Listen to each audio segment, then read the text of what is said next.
साथीहरु आज म चाहिँ खसीको टाउको रेसिपी लिएर आएको छु। अलिअलि भएको रौँहरू सफा गर्दैछु यहाँ। यो चाहिँ लगभग मजाले पोलिसकेको छ। पोल्ने भन्दा नि यसको रौँहरू चाहिँ मजाले निस्किसकेको छ।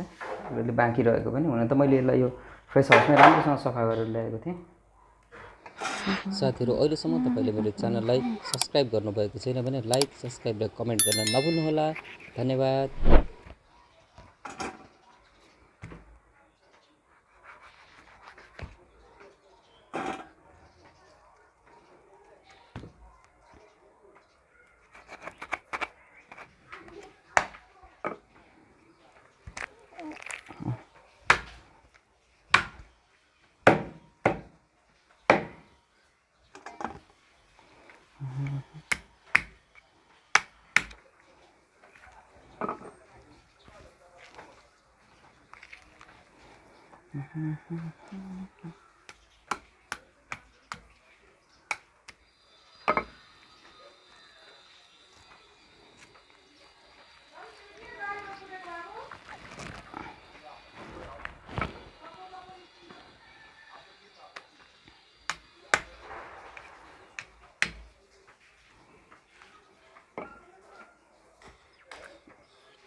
साथीहरु मैले मेरो फेभरेट भाँडो मासु पकाउनको लागि बसाइसकेको छु।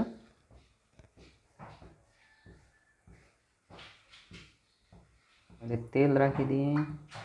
तेल मजाले तातिसकेको छ। यसमा चाहिँ मैले 5 फोरन खोर्सानी पड्काइदिएको छु।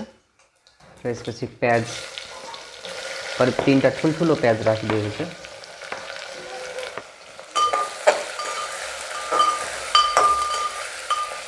र प्याजलाई चाहिँ मजाले गोल्डन ब्राउन हुन्जेलसम्मको लागि खर्याउने। यसमा मैले करिब 2 चम्चा जति अदुवा लसुनको पेस्ट एड गरिदिएको छु।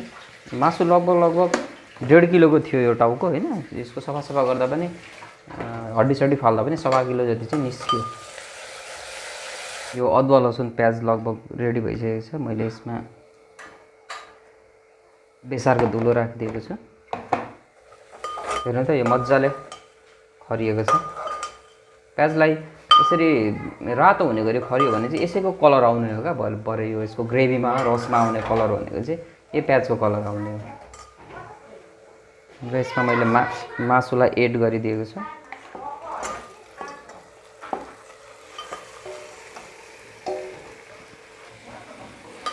यो मासुबाट चाहिँ मैले अनावश्यक ठुलो हड्डीहरू चाहिँ अघि यसलाई काट्दाखेरि नै निकालिदिएको छु। त्यसैले यहाँ खासै हड्डी छैन। अब यसमा आगो सानो गर्ने।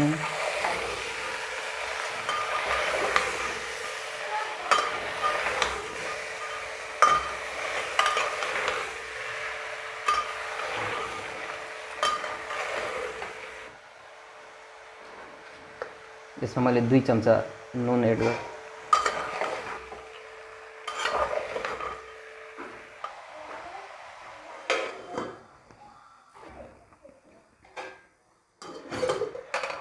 मैले चाहिँ यसमा करिब 2 चम्चा जति जिरा धनियाको धुलो एड गरिदिएको छु। धनियाको धुलो चाहिँ हामी सधैँ चाहिँ हामी साबुत जिरा धनिया किनेर आफै चाहिँ मिलमा पिसाउँछौँ। त्यसले गर्दा पनि यसको टेस्ट चाहिँ एकदमै राम्रो आउँछ।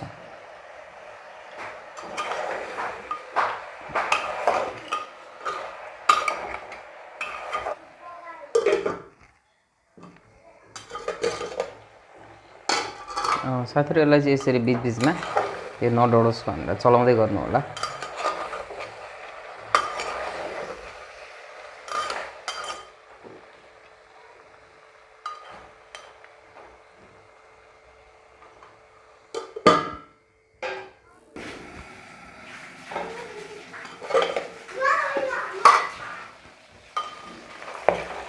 साथीहरू यसको चाहिँ मसला हल्का हल्का मुनि डढ्न सुरु गरे जस्तो भएको छ।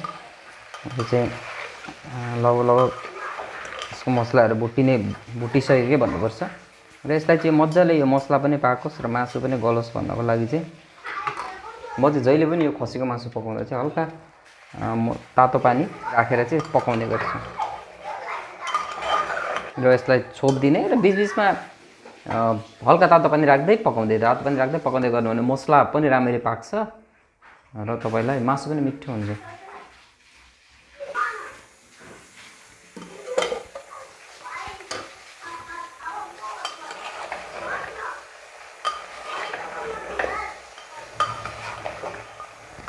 साथीहरू यो चाहिँ लगभग गल्न पनि लागिसकेको छ र मैले आधा कप दही लिएको छु। यो चाहिँ मजाले फिटेर मात्रै युज गर्नु होला, नभए चाहिँ यो फाट्ने सम्भावना हुन्छ र यसलाई मजाले चलाउनु होला दही राख्ने बित्तिकै।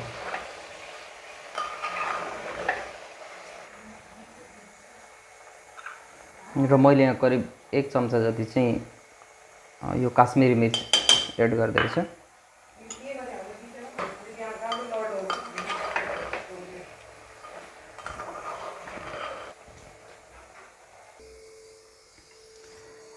साथीहरू यो मासु चाहिँ लगभग भुटेर रेडी भइसकेको छ।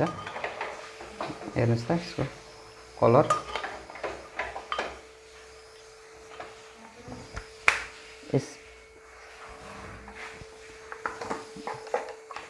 यसमा मैले करिब 1 चम्चा जति गरम मसला एड गरिदिएको छु।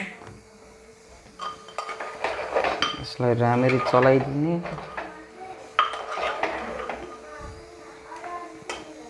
आगो हाई फ्लेम र रसको लागि जहिले पनि तातो पानी युज गर्नु होला।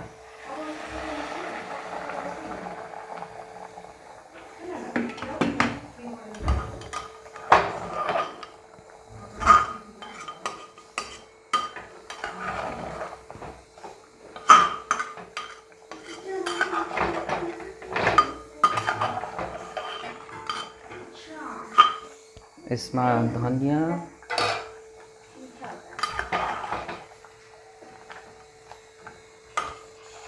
र यसलाई 15 मिनट जति छोपेर पकाउने। साथीहरू यो चाहिँ लगभग रेडी भइसकेको छ। यो चाहिँ 15 मिनटसम्म उमालेर मैले यसलाई 5 मिनट चाहिँ छोपिदिएको छु यतिकै आगो बन्द गरेर। हेर्नु त कति राम्रो देखिएको छ।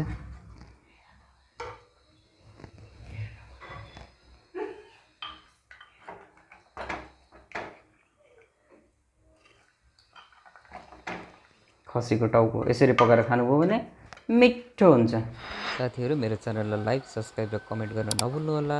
सब्स्क्राइब। धन्यवाद।